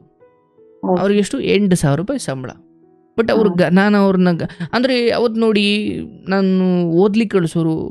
ಬಟ್ ನಾನು ಸಂಜೆ ಹೊತ್ತು ಯಾವುದೋ ಒಂದು ಕೆಲ್ಸಕ್ಕೆ ಹೋಗಿನಿ. ಅವ ನೀನು ಬಿಟ್ಬಿಡು ಅಂದರೆ, ಇಲ್ಲಪ್ಪ ಚೀಟಿ ಐತೆ, ಹೆಂಗಾಗುತ್ತೆ, ನಿನ್ನ ಕೈಲಿ ಆಗಲ್ಲ, ಈಗಲೇ ನಿನ್ನ ಪಾಡಿಗೆ ನೀನು ಓದು ಅಂದರೆ ನನಗೆ 1 ರೂಪಾಯಿ ಬಂದರೂ ಅವರೇ ಹೇಳ್ತಾ ಇದ್ರು. ಮತ್ತು ನಾನು ಕೂಡ ಹೊರಗಡೆ ಎಲ್ಲಾದರೂ ಹಾಡ್ಲಿಕ್ಕೆ ಹೋದರೆ ನಂಗೆ 500 ರೂಪಾಯಿ ಕೊಟ್ಟರೆ ತಂದು ಹಂಗೆ ಕೊಟ್ಟು, ನನಗೊಂದು 10 ರೂಪಾಯಿ ಬೇಕು ಕೊಡವ ಅಂತ ಇಸ್ಕೊಳ್ತಾ ಇದ್ದೆ. ಹಿಂಗೆ ಮಾಡ್ಕೊಂಡು ಬಂದಿದ್ದಕ್ಕೆ ಭಗವಂತ ಇವತ್ತು ನಮಗೊಂದು ಮನೆ ಕಟ್ಟಿ ಏನೋ ಅಷ್ಟು ಇಷ್ಟು ಮಾಡ್ಕೊಳ್ಳಿಕ್ಕೆ ಭಗವಂತ ಅವಕಾಶ ಮಾಡಿಕೊಟ್ಟ. ಅಂದರೆ ಮನೆಯಲ್ಲಿರೋ ಅಷ್ಟು ಜನರಿಗೆ ಏನು ಬರ್ತಿದೆ ಹೋಗ್ತಿದೆ ಎಲ್ರಿಗೂ ಗೊತ್ತಿದ್ರೆ ಅದೊಂದು ಕೂಡು ಕುಟುಂಬ ಅನ್ನೋ ರೀತಿಯಲ್ಲಿ ತುಂಬ ಒಳ್ಳೆಯದು. ಹೌದು ಹಾಗಾಗಿ ನಿನ್ನ ಗಂಡ ಮತ್ತು ನಿನ್ನ ನಡುವಿನ ಸಂಬಂಧ ಸುಧಾರಿಸಿದ್ರೆ ಬದುಕು, ಸಂಸಾರ ಎಲ್ಲವೂ ಸುಧಾರಿಸುತ್ತೆ. ನಿಮ್ಮ ನಡುವೆ ಬಿರುಕು ಹೆಚ್ಚಾದಷ್ಟು ಆ ಬಿರುಕು ಒಳಗಡೆ ನೀವು ಅವರು ಇಬ್ಬರೊಳಗೊಬ್ರು ಬಿದ್ದು ಆಮೇಲೆ ಬಿರುಕು ಕೂಡ್ಕೊಳ್ಳುತ್ತೆ, ಒಳಗಡೆ ಪಾತಾಳಕ್ಕೆ ಹೋಗ್ತೀರಷ್ಟೇ. ಹಂಗಾಗೋದು ಬೇಡ. ನಿನಗೇನು ಅಯ್ಯೋ ನನಗೆ ಅದೇ ಇಲ್ಲ, ಅವ್ರಿಗೆ ಹಿಂಗಿದೆ ನಮಗೆ ಹಿಂಗೆ ಏನು ತಲೆಯಲ್ಲೇ ಇಟ್ಕೊಳ್ಬೇಡ. ಸಂತೋಷವಾಗಿ ಬದುಕಿದ್ದಷ್ಟು ದಿನ ಸುಮ್ಮನೆ ಹಾಡ್ತಾ ಇರು, ಸಂತೋಷವಾಗಿರು, ಗಂಡನಿಗೆ ಪ್ರೀತಿಸು. ನೀನು ಟಿ ವಿ ತಂದರೂ ಸಾಯ್ತೀಯ, ತರದೆ ಹೋದ್ರೂ ಸಾಯ್ತೀಯ. ಇದಂತೂ ಸತ್ಯ, ಹೌದಲ್ಲ? ನೀನು ಯಾರಾದರೂ ಮನೆಗೆ ಬಂದರೆ ಸುಮ್ಮನೆ ನಿಮ್ಮ ಫ್ರೆಂಡೋ ಯಾರಾದರೂ ಸ್ವಲ್ಪ ನೀವು ತಮಾಷೆ ಮಾಡಿದ್ರು ಅದನ್ನು ಸಹಿಸ್ಕೊಳ್ಳೋರು ಯಾರಾದರೂ ಬಂದೆ, ನೋಡೆ ಒಂದು ನನಗೆ ಜ್ಯೋತಿಷ್ಯ ಕಲ್ತಿದ್ದೀನಿ ಅಂತ ಹೇಳು. ಹೌದಾ? ಅದು ಹೇಗೆ? ನಾನು ಜ್ಯೋತಿಷ್ಯ ನುಡಿತೀನಿ. ಹೌದಾ? ಹೇಳು ಮತ್ತೆ ಜ್ಯೋತಿಷ್ಯ ಏನಾದರೂ ಹೇಳು. ಆದರೆ ಎಂಥ ಜ್ಯೋತಿಷ್ಯ ಕಲಿದವನು ಒಂದು ಜ್ಯೋತಿಷ್ಯವನ್ನಂತೂ ಪಕ್ಕ ಹೇಳ್ಬೋದು. ಏನು ಹೇಳು? ನಾನೇನೂ ಕಲಿಯೋದು ಬೇಡ, ಆದರೂ ಒಂದು ವಿಚಾರ ಸತ್ಯವನ್ನು ಹೇಳ್ತೀನಿ, ಅದು ನಡೆದೇ ನಡೆಯುತ್ತೆ. ಏನು ಗೊತ್ತಾ? ಒಂದಿವ್ಸ ನೀನು ಸಾಯ್ತೀಯ. ಹೌದಲ್ಲ? ನೋಡಿ ಎಷ್ಟು ಚೆನ್ನಾಗಿದೆ ಬದುಕು, ನಗ್ತಾ ಇರ್ಬೇಕು. ಒಂದಿವ್ಸ ಅಂತೂ ಆ ಜ್ಯೋತಿಷ ಸತ್ಯ ಅಲ್ಲ? ಅದು ನಮ್ಮದು, ನಿಮ್ಮದು, ನಿಮ್ಮ ಗಂಡಂದು, ನಿಮ್ಮ ಮನೆ ಮುಂದೆ ಹಾಲು ಹಾಕ್ಲಿಕ್ಕೆ ಬರೋಂದು, ಪೇಪರ್ ಹಾಕ್ಲಿಕ್ಕೆ ಬರೋಂದು, ಅಲ್ಲ ಟ್ಯಾಕ್ರಿ ಓಡಿಸೋದು, ಟೆಂಪೋ ಓಡಿಸೋದು, ಆಟೋ ಓಡಿಸೋದು, ಎಲ್ಲ ಹೆದರಿ ಬದುಕೊಂದು, ಎದುರಿಸಿ ಬದುಕೊಂದು, ಎಲ್ಲರದು ಒಂದು ದಿವಸ ಆ ಜ್ಯೋತಿಷ್ಯ ಸತ್ಯ. ಹೀಗಿದ್ದಾಗ ಏನೇನು ಭಾವಿಸ್ಬೇಡ, ಎಲ್ಲವೂ ಸರಿ ಹೋಗುತ್ತೆ. ಭಗವಂತ ನನಗೇನು ಕೊಟ್ಟಿದ್ದೀಯೋ ಅದೇ ಸಾಕು ಅನ್ನೋ ಭಾವನೆಯಲ್ಲಿರು, ನಿನ್ಗೆ ಒಳ್ಳೇದಾಗುತ್ತೆ. ಇನ್ನು ಏನಾದರೂ ಹೇಳು. ಅತ್ತಿ ಮಾವನ ವಿಚಾರದಲ್ಲಿ ನಾನು ಒಂದು ಹೇಳ್ತೇನೆ, ಅಂದರೆ ನಾನು ಆಗಲೇ ಸ್ಕೂಲ್ ಉದಾಹರಣೆ ಕೊಟ್ಟೆ. ಮೇಷ್ಟ್ರಿಗೆ ಬೇಕಾದಂಗೆ ಅಥವಾ ನಮಗೆ ಬೇಕಾದಂಗೆ ಮೇಷ್ಟ್ರು ಇರಲಿ ಅಂದ್ರೆ ಅದು ಆಗಲ್ಲ. ನೀವು ಅದೇ ಶಾಲೆಯಲ್ಲಿ ಓದಿ ಚೆನ್ನಾಗಿ ಓದಿ ಮೇಷ್ಟ್ರ ಸ್ಥಾನಕ್ಕೆ ಬಂದಾಗ ನಿಮಗೆ ಬೇಕಾದಂಗೆ ನೀವು ಆ ಶಾಲೆಯನ್ನು ಇಟ್ಕೊಳ್ಬೋದು. ಹಾಗೆ ನೀವು ಅತ್ತೆ ಸ್ಥಾನಕ್ಕೆ ಹೋಗೋವರೆಗೂ ಸ್ವಲ್ಪ ಅದು ಇದ್ದಿದ್ದೆ, ಹೌದಲ್ಲ? ಅಂದ್ರೆ ನನ್ಗೆ ಅವ್ರ ಮೇಲೆ ಏನು ಕೋಪನೂ ಇಲ್ಲ ಸರ. ಅಂದ್ರೆ ಯಾಕೆ ಹಂಗಂತಾರೆ, ನಾನು ಹೇಳ್ತಿದ್ದೀನಿ, ನಾನು ಏನಾದ್ರು ತಪ್ಪು ಮಾಡಿದ್ರೆ ನನ್ನ ಎದುರುಗಡೆ ಹೇಳ್ಬಿಡಿ ಅಂತ. ಆದ್ರೂ ಅವ್ರು ಯಾಕೆ ಹಂಗ ಮಾಡ್ತಾರ? ನಿನ್ನ ಎದುರುಗಡೆ ಹೇಳ್ಲಿಕ್ಕೆ ಅವ್ರ ಅಹಂಕಾರ ಅಡ್ಡಿ ಬರುತ್ತವಾ? ಸಹಜ, ಅದೆಲ್ಲ ಕಡೆ ಇದ್ದಿದ್ದೆ. ಈಗ ಸುಮ್ನೆ ನಾಳೆನೆ ನಿಮ್ಮ ಗಂಡ ಯಾರೋ ಒಂದು ಹೆಣ್ಮಗಳನ್ನ ಕೆಲ್ಸಕ್ಕೆ ನೇಮಿಸದ ಅಂತ ಅಂದ್ಕೊಳ್ಳಿ, ಆ ಕೆಲ್ಸದೋಳು ಹೇಳ್ದಂಗೆ ನೀನ್ ಕೇಳಕ್ಕಾಗುತ್ತಾ? ಇಲ್ಲ ಸರ್. ಸತ್ಯ ಹೇಳು, ಆಗಲ್ಲ ತಾನೆ? ಆಗಲ್ಲ. ಅದ ಹಾಗೆ ನೀನಿರೋ ಮನೆಯಲ್ಲಿ ಅಥವಾ ನೀನಿರೋ ಜಾಗದಲ್ಲಿ ಈ ಮುಂಚೆ ಅವ್ರು ಇದ್ರಲ್ಲ, ಹಾಗಾಗಿ ಅವ್ರ ಸೀನಿಯರ್.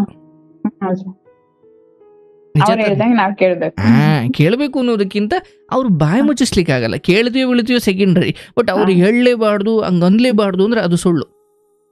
ಅವ್ರ ಅಂತಾರೆ, ಅದನ್ನ ಹೆಂಗ್ ತಗೊಳ್ಬೇಕು ಅದು ನಿನಗ್ ಬಿಟ್ಟಿದ್ದು. ಅಯ್ಯೋ ಬಿಡು ಅವ್ರದ್ದು ಇದ್ದಿದ್ದೆ ಅಂದುಕೊಂಡು ಸುಮ್ನೆ ಇರ್ತೀಯ. ಅಯ್ಯೋ ಹೆಂಗ ಅನ್ಬಿಟ್ರಲ್ಲ ಸೇರಿಸಿ ಎಲ್ಲರನ್ನ ಅಂತ ಸೇರಿಸ್ತೀಯ, ಅದು ನಿನಗ್ ಬಿಟ್ಟಿದ್ದು, ಹೌದಲ್ಲ? ಸೊ ಇತರರು ನಮ್ಮ ಬಗ್ಗೆ ಏನು ಹೇಳಬೇಕು ಅದು ನಮ್ಮ ಕೈಲಿ ಇಲ್ಲವ. ಆದ್ರೆ ಹಾಗೆ ಹೇಳಿದ್ದನ್ನು ನಾವು ಹೇಗೆ ತಗೊಳ್ಬೇಕು ಅದು ನಮ್ಮ ಕೈಲಿದೆ. ಈಗ ನನಗೆ ಯಾರಾದ್ರೂ ನೆಗೆಟಿವ್ ಕಮೆಂಟ್ ಹಾಕಿದ್ರೆ, ಅಯ್ಯೋ ಏನೋ ಸುಮ್ಮನೆ ಬಗಳುತಿ ಕಣೋ ಅಂತ ಅಂದ್ರೆ, ನಿಂಗೇನೋ ಗೊತ್ತು, ನಿಂಗೇನು ಗೊತ್ತು ಅಂತ ನಾನು ಅವ್ರನ್ನ ನಮ್ಮ ಪ್ರತಿವಾಗಿ ಕಮೆಂಟ್ ಮಾಡಿ ಬೈಬಹುದು. ಅವರು ಬೈತಾರೆ, ಅಯ್ಯೋ ಬಿಡಪ್ಪ ಹೋಗ್ಲಿ ಅಂದ್ಕೊಳ್ಳಿ ಅಂದ್ಕೊಂಡು ನನ್ನ ಕೆಲಸ ನಾನು ಮುಂದುವರಿಸ್ಬೋದು. ಅಂದ್ರೆ ನೆಗೆಟಿವ್ ಕಮೆಂಟ್ನ ನಾನು ವಾದಿಸಬಹುದು, ಮತ್ತು ಇಡೀ ದಿನ ಅದಕ್ಕೆ ಕೊಟ್ಟು ಜಗಳ ಆಡಬಹುದು. ಇಲ್ಲ ಅದನ್ನ ಡಿಲೀಟ್ ಮಾಡಿ ಅಥವಾ ಅದನ್ನ ನೆಗ್ಲೆಕ್ಟ್ ಮಾಡಿ ನನ್ನ ಪಾಡಿಗೆ ನಾನು ಮುಂದುವರಿಬಹುದು, ಹೌದಲ್ಲ? ಸೊ ಮುಂದುವರಿ. ನೀನಿನ್ನು ಸ್ಟೂಡೆಂಟ್ ಆಗಿ ಈಗಿನ ಸ್ಕೂಲಿಗೆ ಸೇರಿದೀಯಾ, ಹಾಗಾಗಿ ಸ್ವಲ್ಪ ಅಲ್ಲಿರೋ ಸೀನಿಯರ್ಸ್ಗಳು ಹಿಂಗಂತಾರೆ ಹಂಗಂತಾರೆ. ಅದು ಕಾಲೇಜಲ್ಲಿ ಸೀನಿಯರ್ಸ್ ಜೂನಿಯರ್ಸ್ನ ಟೀಸಿಂಗ್ ಮಾಡ್ತಾರಲ್ಲ, ಹಂಗೆ ಅಪ್ಪನೂ ಅಷ್ಟೇ ಒಂದ್ ಸ್ವಲ್ಪ ಅಡ್ಜಸ್ಟ್ ಮಾಡ್ಕೊ, ಏನಿಲ್ಲ ಫೋನ್ ನೀನೇ ಮಾಡ್ಬಿಡು ಅಂತಾನೆ ಹೇಳ್ತಾರೆ ಅಷ್ಟೇ. ಕಳ್ಕೊಳೋದೇನಿದೆ? ಕಳ್ಕೊಂಡ್ರೆ ಹೆಂಗ್ ಕಳ್ಕೊಳ್ತೀವಿ? ಒಂಚೂರು ಕರೆನ್ಸಿ ಕಳ್ಕೊಳ್ತೀವಿ ಅಷ್ಟೇ. ಒಳ್ಳೇದಾಗ್ಲಿ. ಕಾರ್ಯಕ್ರಮ ಕೇಳ್ತಿರು, ನಿನ್ನ ಮನಸ್ಸು ನಿರಾಳವಾಗುತ್ತೆ. ಇನ್ನು ಅನೇಕ ಸಂಗತಿಗಳು ನಿನಗೆ ಗೊತ್ತಾಗ್ತಾ ಹೋಗ್ತವೆ. ನನಗೆ ನೀನು ಯಾವಾಗ ಬೇಕಾದ್ರೂ ಫೋನ್ ಮಾಡಿ ಮಾತಾಡವ. Okay, God bless you. ಒಳ್ಳೇದಾಗ್ಲಿ. ನೋಡಿ, ನಾನು ಆಕೆಗೆ ಏನೋ ತಿಳುವಳಿಕೆ ಹೇಳ್ತಾ ಮಧ್ಯದಲ್ಲಿ ಆಕೆ ಕಡೆಯಿಂದ ಒಂದು ಮಾತು ಬಂತು. ಸರ್, ಚಿಕ್ಕ ವಯಸ್ಸಿಂದಲೂ ಹಿಂಗೆ ಬಡತನದಲ್ಲಿ ಇದ್ದೀವಿ, ಈಗಲೂ ಹಿಂಗೆ ನನಗೆ ಅದು ಕಳ್ಳು ಚಿರಕ್ ಅಂದ್ಬಿಡ್ತು. ನಾನು ಆಕೆಗೆ ಏನೋ ತತ್ವ ಹೇಳಲಿಕ್ಕೆ ಹೊರಟು ಒಂದು ಸಡನ್ನಾಗಿ ಸುಮ್ಮನಾಗೋದೆ. ಹೌದಲ್ವಾ? ಮನುಷ್ಯ ನನ್ನ ಜೀವನದಲ್ಲೂ ನಾನು ಸಂತೋಷವಾಗಿರಬೇಕು ಅಂತ ಬಯಸೋದೇ ಖಂಡಿತ ತಪ್ಪಲ್ಲ. ನಾನು ಆಕೆಗೆ ಏನೋ ದೊಡ್ಡದಾಗಿ ಹೇಳ್ಬಿಟ್ಟೆ, ನೋಡಮ್ಮ ತಿನ್ನೋಕೆ ಊಟ ಇದೆ, ಇರೋಕೆ ಮನೆ ಇದೆ, ಮಾಡೋ ಕೆಲಸ ಇದೆ, ಅದು ಇದು ಅದು ಅದು ಇದು ಫೈನ್. ಅದು ಆಕೆ ಮನಸ್ಸನ್ನು ಸ್ವಲ್ಪ ನಿರಾಳ ಮಾಡಲಿಕ್ಕೆ. ಬಟ್ ತೀರಾ ಆಳಕ್ಕೋಗಿ ಯೋಚನೆ ಮಾಡಿದಾಗ ನನ್ನ ಮನೇಲೂ ಟಿ ವಿ ಇರಲಿ, ನನ್ನ ಮನೇಲೂ ಮಿಕ್ಸಿ ಇರಲಿ, ನನ್ನ ಮನೇಲೂ ಫ್ರಿಡ್ಜ್ ಇರಲಿ, ನನ್ನ ಮನೇಲೂ ಎಲ್ಲ ವಿಚಾರಗಳು, ಅಥವಾ 4 ಜನ ಬಂದವರು ಬಂದಾಗ ಉಪಚಾರ ಮಾಡುವ ಸಿಗುವ ವ್ಯವಸ್ಥೆನಾದರೂ ಬೇಕಲ್ವ? ಬಯಸೋದು ಖಂಡಿತ ತಪ್ಪಲ್ಲ. ಆ್ಯಂಡ್ ಪುರುಷರಾದವರು ಯೋಚನೆ ಮಾಡಬೇಕು. ನಾನು ಇದನ್ನ ತುಂಬ ಸರಿ, ಈಗ ನಮ್ಮ ತಾಯಿಗೂ ನಾನು ಅದನ್ನೇ ಹೇಳ್ತಾ ಇದ್ದೆ, ಯಾವ ಮನೆ ಕಟ್ಟಕ್ಕೆ ಆಶ್ರಮ ಕಟ್ಟಲಿಕ್ಕೆ ಸ್ವಲ್ಪ ಸಾಲ ಆಗಿದೆ, ಮದುವೆಗಿರುವೆ ಅಂತ ತಲೆ ತಿನ್ಬೇಡ, ಸುಮ್ಮನಿರವ, ಇದೆಲ್ಲ ಮುಗಿಸ್ಬಿಟ್ಟು ಬಂದವ್ರಿಗೆ ಯಾಕವ ತೊಂದರೆ ಕೊಡ್ಬೇಕು ನಾವು ಅಂತ ನಾನು ಹೇಳ್ತಾ ಇದ್ದೆ. ನಮ್ಮವ್ವ ಮದುವೆ ಮಾಡ್ಕೊ ಅಂತ ಇರ್ತಾರೆ. ಅದಕ್ಕೆ ನಾನು ಹೇಳ್ತಾ ಇದ್ದೆ, ನಾನು ನಂಬೋದು ಏನಂದರೆ ಸಾಲ ಇರಲೇಬಾರ್ದು ಅಂತಲ್ಲ, ಏನು ಹಣೆ ಬರಹ, ಕೆಲವೊಮ್ಮೆ ರಿಸ್ಕ್ ತಗೊಳ್ಬೇಕಾಗುತ್ತೆ ಜೀವನದಲ್ಲಿ. ಆದರೆ ಬದುಕಲ್ಲಿ ಸಾಲ ಇರಬೇಕು, ಸಾಲವೇ ಬದುಕಾಗಬಾರ್ದು. ಬಂದು ಹೆಣ್ಣುಮಗಳು ಆಕೆಗೇನೋ ಚೆನ್ನಾಗಿರಬೇಕು, ಸಂತೋಷವಾಗಿರಬೇಕು, ಗಂಡನ ಜೊತೆ, ಗಂಡ ಅತ್ತೆ ಮಾವ ಎಲ್ಲ ಚೆನ್ನಾಗಿದ್ರೆ ನಾನು ಚೆನ್ನಾಗಿರ್ಬೋದು. ಇವರು ಸಾಲ ಮಾಡ್ಕೊಂಡ್ಬಿಟ್ಟು ದಿನ ಸಂಜೆ ಆದ್ರೆ ಅಳ್ಕೊಂಡು ಕೂತ್ಕೊಳ್ಳೋದು, ಬಂದ ಹೆಣ್ಮಗಳಿಗೆ ಅಲ್ಲಿ ಏನು ನೆಮ್ಮದಿ ಸಿಕ್ತು? ಹಾಗಾಗಿ ಗಂಡು ಮಕ್ಕಳಾದವರು ಕೂಡ ಒಂದು ಸಾಲ ತೀರಿಸಿ ಮದುವೆ ಆಗಿ, ಇಲ್ಲ ಇರೋ ಸತ್ಯ ಹೇಳ್ಬಿಟ್ಟು ಮದುವೆ ಆಗಿ. ನಮಗೆ ಸಾಲನೇ ಇಲ್ಲ, ನಾವು ಕುಬೇರಣ್ಣನ ಇದಾನಲ್ಲ ಕುಬೇರಣ್ಣ, ಆ ಕುಬೇರಣ್ಣನ ಚಿಕ್ಕಪ್ಪನ ದೊಡ್ಡಪ್ಪನ ತಂಗಿ ಅಕ್ಕನ ಮಗ ಅಂತ ಹೇಳಿ ಮದುವೆ ಆಗಿರ್ತೀರ. ಆಮೇಲೆ ನೋಡಿದ್ರೆ ಏನಾಯಿತು ಇದೇನಾಯಿತು ಅನ್ಬೇಕಾ ಹುಡುಗಿ ಪಾಪ. ಇರಲಿ ಪಾಪ, ಹಂಗೆ ಮಿಸ್ಲೀಡ್ ಮಾಡಿ ಹೆಣ್ಮಕ್ಳನ್ನು ಆಸೆ ಹುಟ್ಟಿಸಿ ಇದನ್ನು ಮಾಡಬಾರ್ದು, ಅಥವಾ ನಂಬಿಕೆದ್ರು ಆಗಬಾರ್ದು. ಒಳ್ಳೇದಾಗ್ಲವ, ನಿನಗೂ ಒಳ್ಳೇದಾಗುತ್ತೆ, ಧೈರ್ಯವಾಗಿರು.